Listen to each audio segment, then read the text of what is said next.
Si aujourd'hui WrestleMania est aussi historique et important que ça, et que c'est la nuit dans laquelle tous les catcheurs se donnent corps et âme pour proposer le meilleur show possible, c'est pour plusieurs raisons. La première et la plus évidente, c'est parce que la WWE a toujours voulu rendre cet événement important et qu'ils ont toujours mis WrestleMania en avant comme le véritable Super Bowl du catch. Et donc, à force de le répéter, c'est un petit peu devenu une vérité générale. Et c'est pas tout, parce que si je vous répète tous les jours que Snitsky c'est le plus grand champion de la WWE de tous les temps, ça en fera malheureusement pas une vérité, il l'a jamais été, donc j'aurais beau insister autant que je veux, ça changera absolument rien. Et non, du coup il fallait bien que WrestleMania soit l'hôte de moments importants et historiques pour quand même cimenter le show comme l'événement majeur de l'année. Pour ça, on a bien sûr vu WrestleMania 3 avec le grand match entre Hulk Hogan et Andre the Giant, mais même si ce match était très important et que depuis WrestleMania 1 on a vu d'autres grands moments, notamment à WrestleMania 5 avec la consécration de Randy Savage ou à WrestleMania 10 avec celle de Bret Hart, au final le show il s'était pas encore établi comme l'endroit où des matchs exceptionnels avaient lieu. Oui, on a vu des trucs cool, avec notamment Macho Man contre Ricky Steamboat ou Bret Hart contre Owen Hart, mais en réalité WrestleMania pour l'instant ça s'est surtout établi comme un show qui doit mettre en avant la WWF, avec la présence de divers stars et une attention qui est bien plus mise sur le divertissement que sur les catcheurs eux-mêmes. Mais justement, arrivé à WrestleMania 12, la WWE va nous offrir dans son main event l'un des matchs les plus importants de l'histoire, un match qui encore aujourd'hui est considéré comme l'un des meilleurs à WrestleMania et un match qui va permettre à la WWE de mettre en avant une nouvelle génération. Et il est justement l'heure de revenir ensemble sur ce show qui s'est terminé d'une manière absolument exceptionnelle, WrestleMania 12.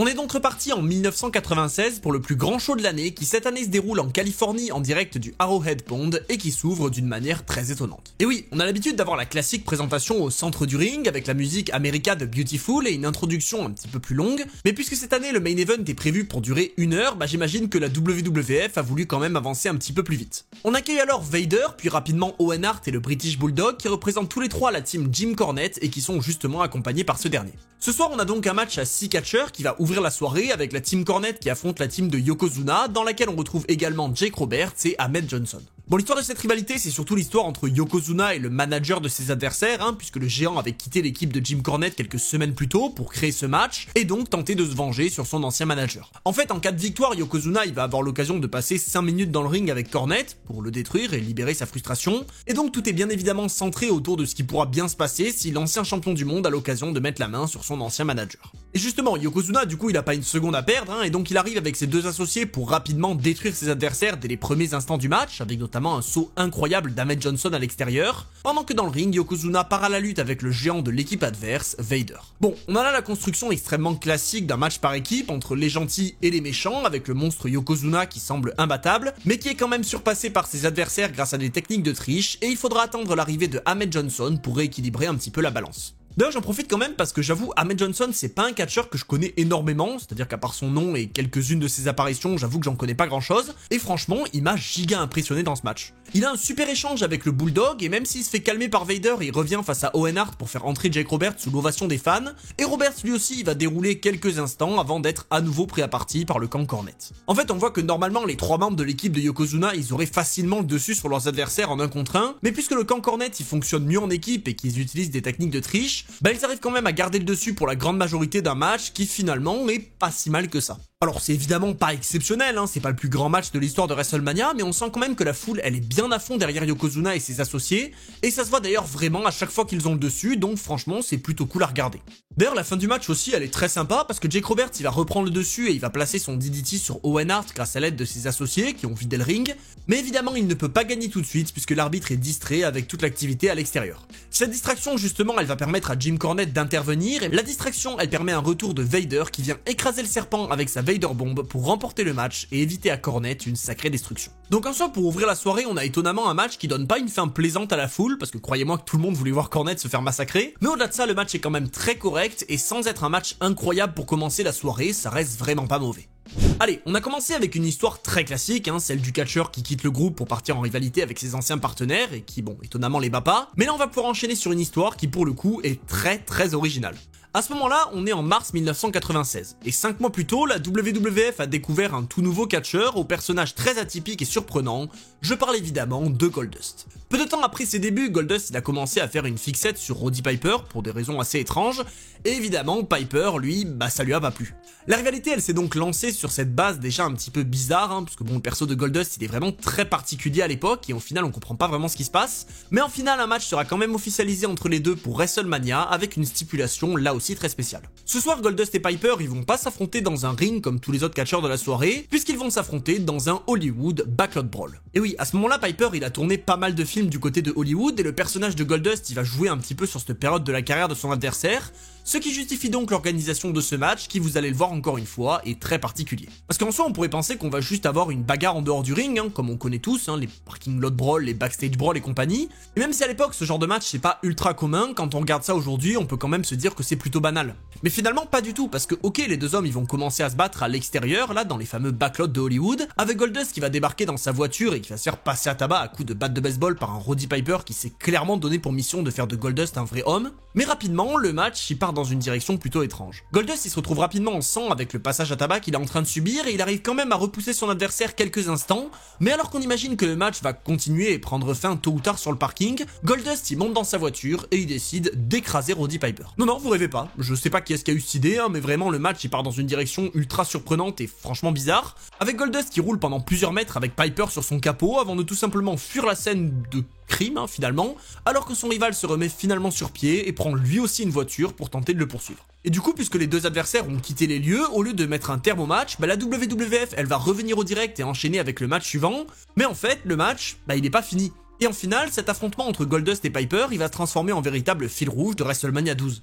Alors, je pourrais totalement faire une avance rapide et vous raconter immédiatement la suite et la fin du match, mais en vrai je trouve que c'est mieux de le consommer comme il a été prévu pour être consommé, c'est-à-dire en fil rouge du show, et on va donc pouvoir revenir nous aussi dans l'arène pour continuer avec le match suivant, qui lui aussi est très important. WrestleMania 12, c'est certes le show dans lequel on a ce main event incroyable entre Bret Hart et Shawn Michaels, mais c'est pas que pour cette raison que c'est un show important. Parce que oui, à l'époque on est en 1996 et depuis quelques mois à peine, Steve Austin est un membre du roster de la WWF et après son alliance avec Ted DiBiase, il est devenu champion $1 million, ce qui lui permet de faire ses débuts ce soir à WrestleMania. Et mine de rien, c'est super important, parce que ceux qui connaissent la suite de la carrière d'Austin, vous savez qu'il va très rapidement gravir les échelons pour finir par main eventer WrestleMania très peu de temps après ses débuts, donc voir son premier match à ce moment-là, ça a une importance historique. Alors certes, le match c'est clairement pas le plus important ni le meilleur de la soirée, parce qu'il affronte juste Savio Vega dans une histoire pas super intéressante, qui au final tourne juste autour du manque de coopération de Stone Cold avec Vega lorsque les deux hommes avaient été tirés au sort pour faire équipe quelques semaines plus tôt. Bon, au-delà de cette histoire pas très profonde, le match c'est plus une bagarre qu'autre chose, parce que Savio et Austin ils partent très rapidement à la lutte avec de violents échanges de coups,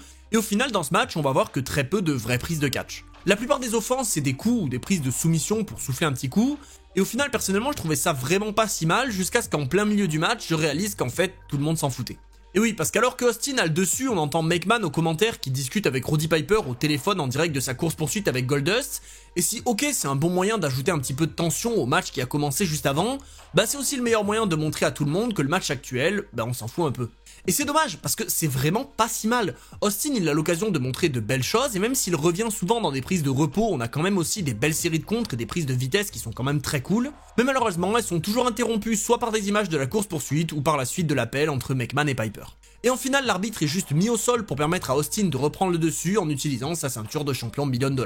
Ah oui, à ce moment-là, Austin c'est un heel, c'est-à-dire un méchant, et même si je sais que c'est difficile à croire au vu du reste de sa carrière, c'est quand même un rôle qu'il joue à merveille je trouve. Justement, il va profiter de la situation et d'avoir repris le dessus sur Vega pour le coincer dans un $1 million dream, et en finale, il remporte le match par soumission dans un moment qui est franchement très peu impressionnant. La foule est pas hyper enthousiaste et tout le monde s'en fout un peu, mais mine de rien, ce match c'est quand même le tout premier de Stone Cold à WrestleMania, et c'est aussi sa toute première victoire, donc ça reste quand même très important. Et justement, puisqu'on parle de première, ce soir c'est aussi un WrestleMania qui est très important pour un autre catcheur qui va marquer les esprits dans les prochaines années, puisque pour la première fois, on voit un certain Hunter Hearst Helmsley faire son entrée sur la plus grande scène du monde. À cette époque, ça fait environ 1 an qu'il est là, mais ce show c'est la première occasion pour lui de marquer les esprits sur la plus grande scène du monde, chose qu'évidemment, vous vous en doutez avec la carrière qu'il a après, et il ne fait pas du tout. Ah oui, je sais pas à quoi vous attendiez, regardez cette dégaine, on a des années-lumière de Triple H, c'est quoi, c'est un vampire ça? Sérieusement, c'est un mec qui peut battre l'Ultimate Warrior à l'époque pour vous ça? Parce que oui, son adversaire c'est un ancien champion du monde qui en plus fait son retour à la WWF après 4 ans d'absence,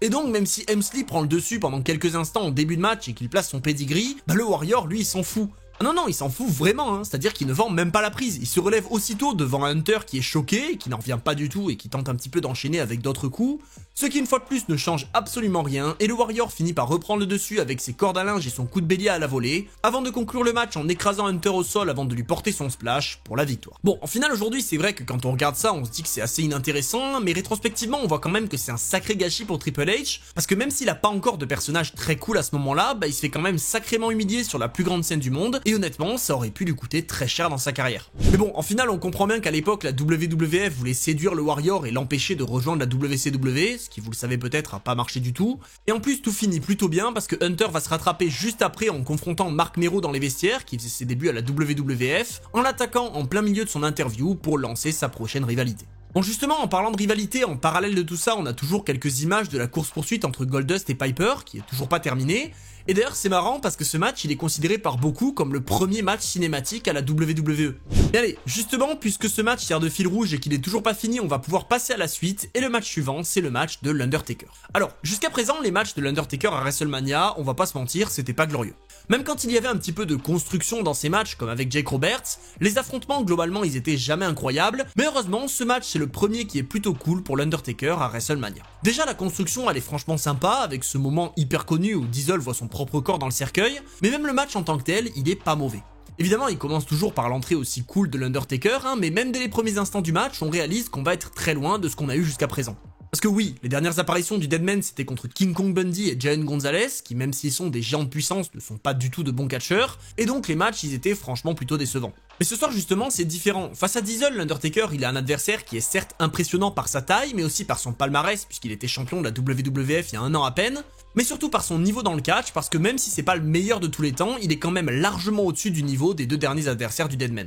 Et d'ailleurs cette différence elle est bien mise en avant dès les premières minutes du match parce que l'Undertaker se fait réellement dominer par Diesel, et même s'il revient rapidement à l'extérieur encore grâce à l'urne de Paul Bearer, il n'arrive pas à imposer son rythme et à conserver le dessus. Bon, il finit quand même par réussir à placer ses classiques avec son old school dont les fans raffolent toujours, mais en fait à chaque fois qu'il veut enchaîner avec ses prises habituelles, il est toujours contré et repris par Diesel qui montre qu'il a réellement une chance face au Deadman. D'ailleurs on sent que l'Undertaker il est pas tout à fait à l'aise parce qu'il tente quand même d'utiliser une chaise et il se fait d'ailleurs reprendre à ce moment là du match, ce qui laisse une chance à l'ancien champion de la WWF de remporter le match par des comptes à l'extérieur. Bon, évidemment l'Undertaker il remonte dans le ring mais il revient pas pour autant dans le match puisqu'il se fait instantanément coucher et maîtriser par Diesel qui le lâche pas et qui va même aller jusqu'à utiliser ses propres prises contre lui. Franchement pour être honnête avec vous, quand j'ai lancé ce match, je m'attendais à rien du tout. À mes yeux, les matchs de l'Undertaker à WrestleMania avant les années 2000, c'était pas ouf du tout, mais franchement, celui-là, il était très correct. D'ailleurs, on a un moment que j'ai beaucoup aimé dans le match avec les deux monstres qui s'envoient en même temps un big boot et qui se relèvent aussi ensemble pour se diriger en plus vers une prise de... Oh non, pas ça. Oh non, mais je vous déteste, sérieux, on en a marre. Mais elle a aucune raison d'exister cette prise. Lâchez ça, arrêtez de la faire.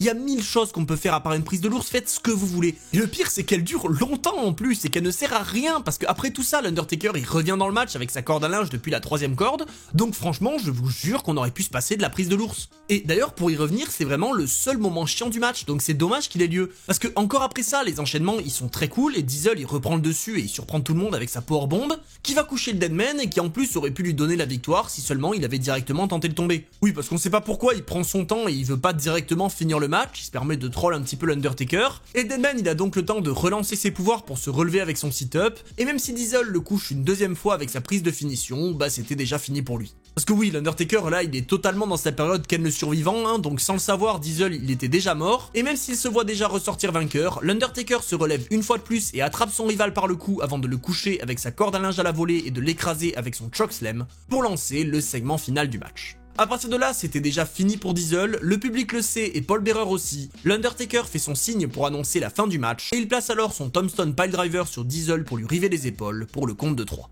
On sort donc d'un match franchement cool, surtout par rapport aux attentes que j'en avais, un match qui est bien disputé et qui paraît pas si long que ça, même s'il dure quand même plus de 15 minutes, et à mes yeux, c'est l'un des matchs qu'on a un petit peu oublié dans la streak parce que il est au tout début et qu'il est pas si mauvais que ça. Après ça, l'Undertaker se retrouve donc à 4-0 et c'est aussi le match qui va lui permettre de vraiment aller exploser pour finir les années 90 90 au sommet de la WWE. Et vous inquiétez pas, on aura l'occasion d'en reparler dès les WrestleMania suivants parce que vous allez voir que le Deadman va prendre de plus en plus d'importance. Mais allez, on a passé le 5e match de la soirée seulement et vous le savez, le main event il est prévu pour durer 1 heure, donc finalement WrestleMania 12 contient assez peu de matchs. Mais justement, si vous vous rappelez, parmi le peu de matchs qu'il y a, y en a un qui est toujours pas fini. Du coup, on a le droit à un petit segment vidéo sur Goldust et Piper qui terminent leur course-poursuite dans le parking de l'arène de WrestleMania et qui finissent enfin par sortir de leurs voitures respectives pour se rendre dans le stade. En vrai, j'ai beaucoup aimé cette idée de fil rouge qui se conclut en plus dans l'arène, d'autant que les segments ils sont courts et ils sont plutôt cool, mais je le répète, j'ai juste trouvé ça dommage que ça prenne le pas sur certains des matchs, notamment celui de Austin, parce qu'en soi je pense qu'ils avaient largement le temps dans la soirée pour uniquement se contenter des segments entre les matchs du soir.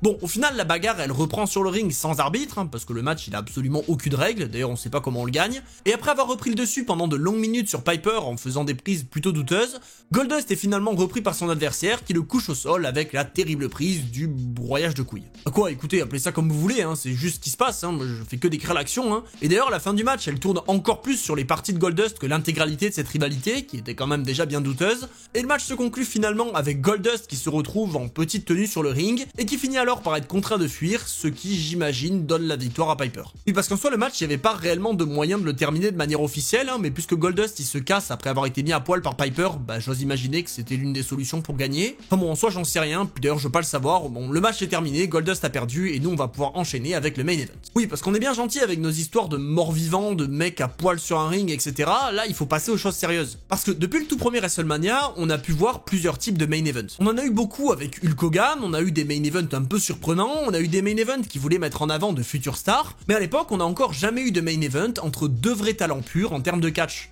Les main events c'était plutôt un moment de divertissement ou le moment où Hogan allait se faire détruire pendant l'intégralité de l'affrontement pour finir par revenir et gagner pour les fans américains présents sur place, mais ce soir-là c'est totalement différent. Après avoir remporté le Royal Rumble pour la 2e année consécutive, Shawn Michaels se retrouve dans le main event de WrestleMania pour la première fois de sa vie, et il a alors l'occasion d'affronter le champion du monde de l'époque, le Hitman, Bret Hart. Et déjà sur le papier c'est une giga affiche. Alors, ça l'est d'autant plus aujourd'hui parce qu'on sait que les deux hommes ne s'apprécient réellement pas, mais en soi, en 1996, ça faisait déjà rêver. Mais c'est pas tout, parce que si déjà Michaels et Hart, c'est deux des meilleurs talents de l'époque, et même de l'histoire du catch, ils vont en plus s'affronter ce soir dans un match qui va leur laisser exposer toutes leurs capacités, le Iron Man match. Shawn et Bret ils vont alors se retrouver dans un match d'1 heure dans lequel celui qui réussit à avoir le plus de tombées ou de soumissions à la fin va repartir avec la ceinture, et honnêtement dans cette série de reviews, j'avais très hâte d'arriver à WrestleMania 12 pour découvrir cette pépite. En fait, ce qui est incroyable, c'est qu'à l'époque, il y a vraiment cette guerre entre Michaels et Bret Hart pour savoir qui est le meilleur. Et j'imagine d'ailleurs que chez les fans, devait aussi y avoir cette rivalité entre les fans de l'un et les fans de l'autre.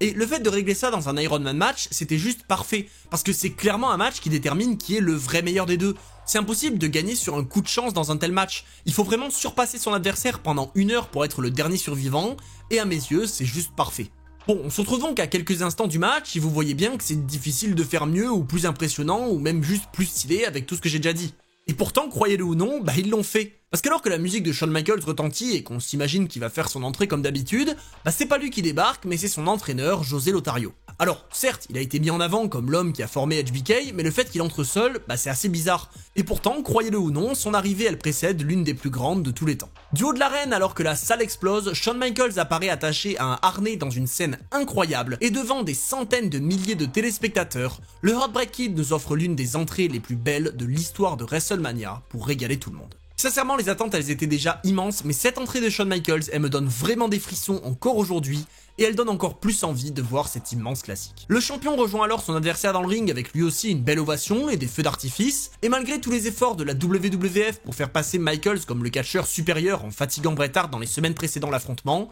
les fans étaient quand même tous fous pour les deux adversaires, et ce match promettait d'être légendaire. On a évidemment droit à ce face-à-face mythique avant le match, avec l'arbitre qui donne les règles sous les applaudissements de la salle entière, et Michaels et Hart vont enfin pouvoir déterminer qui est le meilleur. Bon, je le précise quand même avant de commencer, vous vous en doutez, ça va être impossible pour moi de résumer 1 heure de match. C'est beaucoup trop long et il se passe tellement de choses que je vais pas pouvoir tout vous dire, je vais être obligé de sauter certains passages, mais du coup puisque je vais être obligé de faire ça, je vous conseille vraiment d'aller voir le match après la vidéo ou même d'aller le voir tout de suite. Parce que oui, le match commence de manière classique avec des épreuves de force et les deux hommes qui essayent de prendre le contrôle face à un adversaire qui est au moins aussi fort qu'eux-mêmes, mais vous allez voir que Michaels et Hart vont réellement nous sortir l'un des plus grands matchs de tous les temps. Parce que oui, on le sait tous, ils sont tous les deux très forts et ça se sent rapidement dans le match, mais tenir 1 heure avec des fans passionnés, c'est pas donné à tout le monde, et pourtant les deux ils vont réussir l'exercice à merveille. Donc oui, on a pas mal de moments de repos au début du match pour que ni l'un ni l'autre ne s'épuise, mais on a quand même déjà de très belles combinaisons et accélérations qui montrent qu'on va pas avoir 55 minutes de prise de repos et juste une fin en apothéose. Michaels et Hart, ils veulent vraiment offrir un public un match de dingue et honnêtement, ça se voit très tôt. Ils vont se partager le contrôle du match avec des prises de lutte et des prises de soumission sous les yeux de leurs entraîneurs respectifs, et le public se régale juste de voir le talent pur des deux hommes dans les 10 premières minutes de l'affrontement. Parce que oui, si ce match était un affrontement classique et qu'on savait pas qu'il allait durer 1 heure, bah le début serait juste très lent. Mais là, toute la salle sait très bien qu'ils sont partis pour 1 heure de match, donc la tension, bah elle est bien plus grande. Mais au final, ce qui était un point positif pour le match, bah ça aurait aussi pu être un point négatif. Parce que, ok, tenir les fans en haleine dans les 10-15 premières minutes de l'affrontement et dans les 10 dernières minutes, c'est assez facile. Mais ce qui était aussi très important pour Michaels et Bret Hart, et d'ailleurs ils l'ont dit dans des interviews, c'était de réussir à garder le public dans le match pendant tout ce qui aurait pu être le ventre mou. Et faire ça justement, ça passe par d'autres choses que le match en tant que tel. Et donc c'est pour ça qu'alors que 15 minutes à peine se sont écoulées, Shawn Michaels il envoie par erreur un switch in music sur un officiel de la WWF, ce qui va attirer l'attention de la foule un petit peu sur autre chose pour permettre à Michaels et Hart de se reposer, mais ce qui va aussi insister sur les dégâts que peut causer la prise de finition du Heartbreak Kid. Pendant ce temps, dans le ring, on va avoir de longues prises du sommeil qui permettent aux deux hommes de garder leur énergie pour la suite du match, énergie qu'ils vont justement dépenser avec de beaux enchaînements dans le ring alors qu'on approche de la moitié de l'affrontement et que toujours personne n'a pris le dessus. Parce que oui, si l'histoire du match c'est de montrer qui est le plus fort, bah c'est que la différence de niveau entre les deux, elle est minuscule. Et donc c'est parfaitement logique qu'après quasiment 30 minutes de match, personne n'ait réussi à placer le moindre tombé ou la moindre soumission. Et même si Michaels y domine pendant de longues minutes, bah il arrive jamais à prendre le dessus pour placer son switch in music et se rapprocher de son rêve de devenir champion de la WWF. D'ailleurs, le premier tombé majeur, il va être tenté par Bret Hart alors qu'on est déjà à la moitié du temps, et elle ne lui donne en plus même pas l'avantage. Et justement, ce qui est fou, c'est de voir qu'après tout ce temps, les deux adversaires, ils sont encore en pleine forme. Mais Bret lui il perd pas de temps parce que dès qu'il a le dessus et que Michaels est un petit peu KO, bah il tente de marquer le premier point, ce que Michaels avait pas du tout tenté depuis le début, ce qui va justement passer très proche de faire avec un pile driver dont Michaels se dégage sous une immense ovation. À ce moment-là on a passé la demi-heure depuis quelques minutes à peine et on sent que le match a passé une étape. Le rythme il est étonnamment plus rapide, Michaels il tente de placer son switch in music et il donne tout pour prendre l'avantage, Bret lui il est très résistant et il trouve des contres ingénieux pour ne pas s'éloigner de son titre, et au global cette deuxième partie du match elle est vraiment incroyable. Encore une fois, je peux pas tout vous décrire parce que ça prendrait limite une vidéo entière, mais franchement, allez voir ce match. Il est juste formidable et c'est fou à quel point on ne s'ennuie jamais alors que le match il est très long. Dès qu'il y a des lenteurs qui arrivent, on a un gros moment qui vient relancer l'affrontement et les deux rivaux ils profitent de tout ce qui est autour d'eux pour rendre ce main event intéressant, ce que justement ils réussissent parfaitement à faire. Pendant de longues minutes, Bret il prend le dessus sur Michaels et il enchaîne les grosses prises en se concentrant sur le dos de son challenger pour préparer son sharpshooter, qui pourtant n'arrive même pas tout de suite dans le match. Michaels lui il subit énormément et c'est très cool de voir que les deux hommes ils ont un petit peu chacun leur période de domination pour insister sur le fait qu'ils sont quasiment au même niveau, d'autant qu'au final ni l'un ni l'autre n'est clairement le méchant de l'histoire. Parce que ok Bret il va se faire huer quand il envoie Shawn sur son coach à l'extérieur, mais en soi bah il veut juste gagner le match. Et ça les fans ils le comprennent un petit peu donc ça les empêche pas de l'applaudir quand il sort des grosses prises voire carrément des topés à l'extérieur. Bon malgré tout Shawn c'est quand même le grand favori de l'histoire parce qu'il y a vraiment ce rêve qu'il veut accomplir à WrestleMania et donc il reçoit une grosse ovation quand il revient dans l'affrontement pendant quelques instants. Alors quand même, le champion il a un sacré avantage pendant cette deuxième partie du match et il finit même par placer son sharpshooter dont Michaels se dégage en récupérant les cordes, et c'est finalement à 5 minutes à peine de la fin que HBK y revient vraiment dans son match.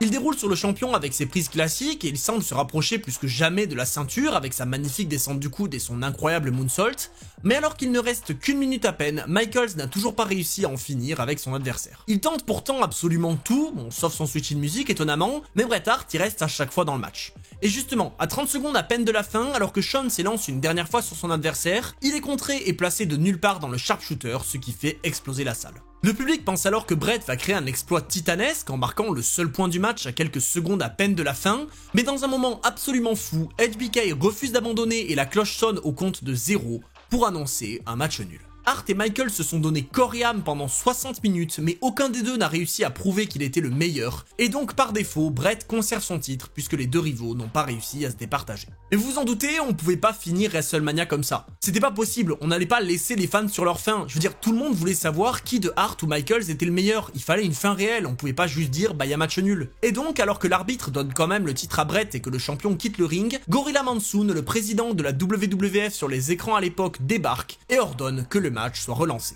Cet affrontement d'une heure ne s'est pas conclu comme prévu avec l'un des deux hommes qui réussit à marquer plus de points que l'autre, et il va alors reprendre en mode mort subite avec une règle simple. Le premier homme qui arrive à placer un tombé ou une soumission remporte le match, et le titre de la WWF. Bret est bien sûr furieux et il revient quand même dans le ring pour retrouver un Michaels KO qui ne s'est toujours pas remis du sharpshooter et qui est alors encore passé à tabac. Là, il n'y a plus aucun doute. Même si HBK ne baisse pas les bras et qu'il tente un petit peu de lutter, il est juste trop fatigué pour remporter le match. Bret il continue alors à malmener son rival, mais soudain, de nulle part, Shawn Michaels esquive son adversaire et il dégaine d'un coup son switch in music. Les deux hommes se retrouvent alors au sol et HBK vient de retourner la salle. Il rampe pour se remettre debout et Bret, qui ne sait plus où il est, se retrouve aussi sur ses pieds pour déguster un second switch in music, qui cette fois-ci permet au Heartbreak Kid de ressortir de nulle part pour réaliser son rêve d'enfant devant une foule en délire, puisque pour la première fois de sa carrière, Shawn Michaels devient champion de la WWF. Cette image, c'est l'une des plus connues de la WWE et elle est à mes yeux ultra émouvante.